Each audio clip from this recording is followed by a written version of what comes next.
안녕하세요. 오늘도 갈등하는 당신의 TV 굿바이 갈등의 이현영입니다.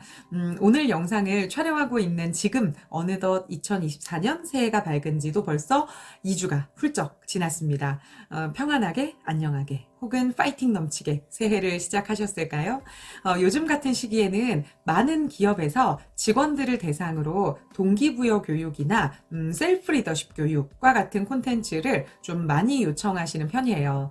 뭐 당연하게 새해니까 그럴 수도 있지만 아무래도 연초에는 조직 개편이나 인사 발령으로 인해서 사람이 바뀌고 업무가 바뀌는 경우가 많다 보니까 새롭게 다시 시작하자 뭐 이런 마음이지 않을까 싶은데요. 오늘의 영상은 새해를 맞이해서 무언가 마음을 다잡고 싶은 분들, 그런데 그 마음과 달리 도통 동기부여가 잘 안 된다 하시는 분들을 위해 준비해 보았습니다. 우리는 어디에서 무엇으로부터 동기를 얻을 수 있을까요? 인간을 움직이는 힘, 우리를 행동하게 하는 동기는 크게 두 가지로 나눌 수가 있습니다. 바로 외제 동기와 내재 동기라는 것인데요.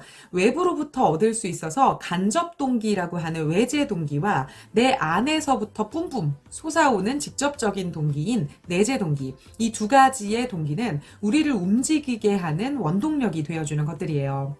여러분은 어떤 동기로 인해 오늘 출근하셨고 지금 그 일을 하고 계신가요? 먼저 이 외부로부터 얻을 수 있는 외제 동기에 대한 이야기를 해보겠습니다. 무엇이 성과를 이끄는가라는 책에서는 외부로부터 얻을 수 있는 동기 요소로 세 가지를 꼽았어요.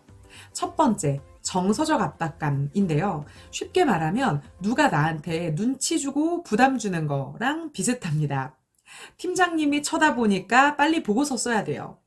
팀원들이 나만 바라보고 있으니까 총대 메고 나섭니다. 부모님이 한숨 쉬시는 모습을 보고 빨리 취업을 해야겠다 싶어서 급하게 취업 원서를 넣고 면접을 보러 다녀요. 이런 것들은 나를 위해서, 내가 원해서가 아니라 타인으로부터 시작된 동기예요. 누가 시키니까, 하라고 하니까 하기는 하는데 왜 해야 하는지도 모르겠고 어느 선을 넘으면 또 하고 싶지도 않으니까 성과가 나기는 좀 어렵죠. 외제 동기 두 번째, 경제적 압박감입니다. 보상을 받을 목적이나 처벌을 피할 목적의 동기죠. 직장인에게는 월급이 대표적이겠습니다. 직장인들에게 왜 일을 하느냐고 물으면 돈 벌려고, 먹고 살려고 라는 대답이 다는 아니지만 가장 많이 나오죠. 사실 이게 맞지 않나요? 어쨌든 돈을 벌어야 밥도 사 먹고 옷도 사 입고 집 대출금도 갚죠. 지난달의 카드값이 이번 달에 나를 움직이게 만든다라는 말은 참 많은 직장인들이 공감할 만합니다.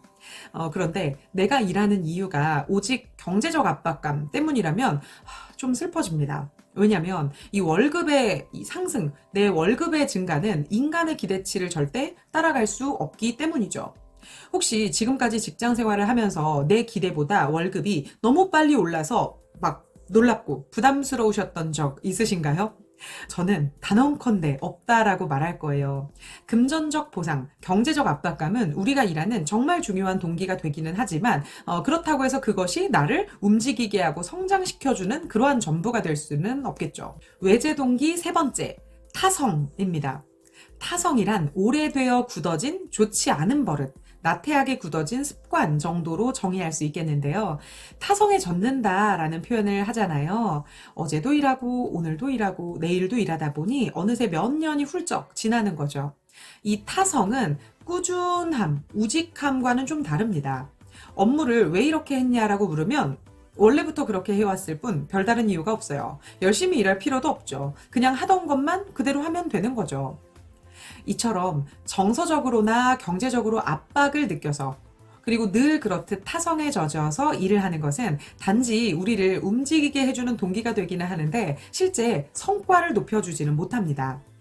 팀장님이 빨리 쓰라고 눈치 줘서 일단 기한 맞춰서 쓴 겨우 작성한 보고서가 제대로 되었을 리가 없고 돈 벌려고 노래를 하는 가수가 공연으로 돈만 벌면 되지 노래 연습을 열심히 해야 할 필요도 못 느낄 거고 또 타성에 젖어서 늘 똑같이 고객을 대하는 서비스 직원이 고객 서비스 개선이나 불만 고객 응대 방법을 고민하지 않는 것은 너무나 당연한 얘기겠죠. 그렇다면 성과를 높여주는 동기는 무엇일까요? 바로 내 안에서부터 뿜뿜 솟아오는 직접적인 내재 동기입니다. 내재 동기의 첫 번째는 일의 즐거움입니다. 일에서 즐거움을 느낀다는 건 쾌적한 사무실 환경이나 퇴근 후 치맥에서 찾을 수 있는 게 아니라 온전히 내 일, 업무 자체에서 느낄 수 있어야 합니다.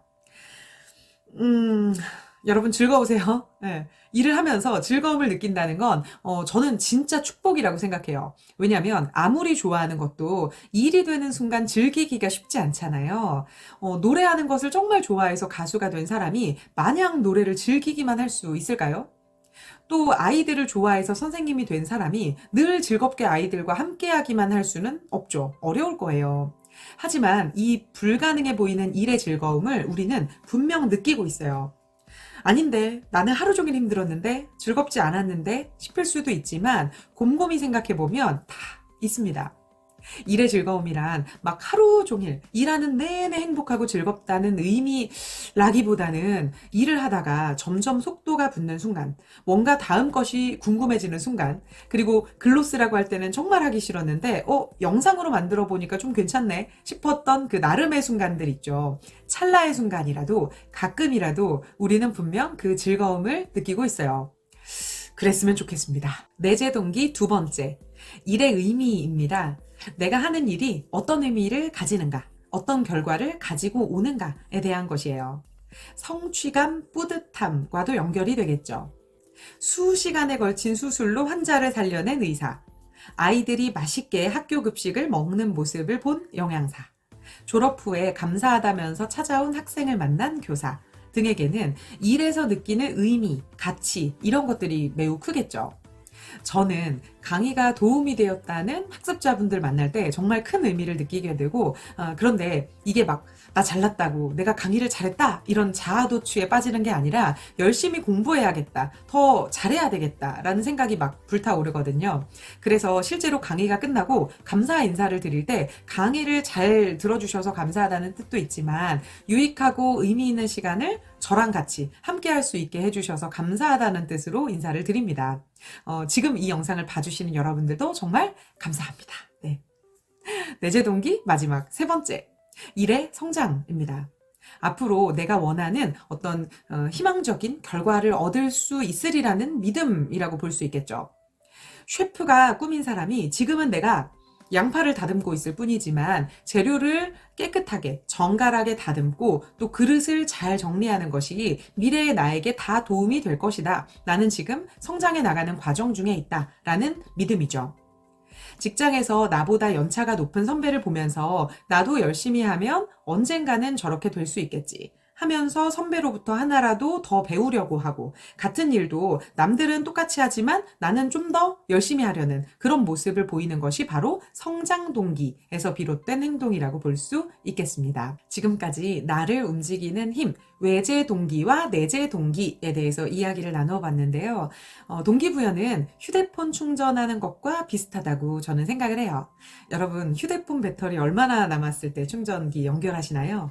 누구는 조금만 떨어져도 충전기를 막 찾아서 헤매고 또 누구는 15% 경고 메시지 떴을 때 그때 이제 비로소 충전기를 찾아서 꽂죠. 사람마다 다르겠지만 분명한 사실은 방전된 뒤에 충전기를 찾기 시작하면 휴대폰을 켜는데 많은 시간이 걸린다는 겁니다. 방전되기 전에 나의 배터리가 남아있을 때 스스로 동기라는 에너지를 스스로 충전해주는 우리 모두가 되기를 응원하면서 저는 지금까지 오늘도 갈등하는 당신의 TV 굿바이 갈등의 이현영이었습니다. 감사합니다.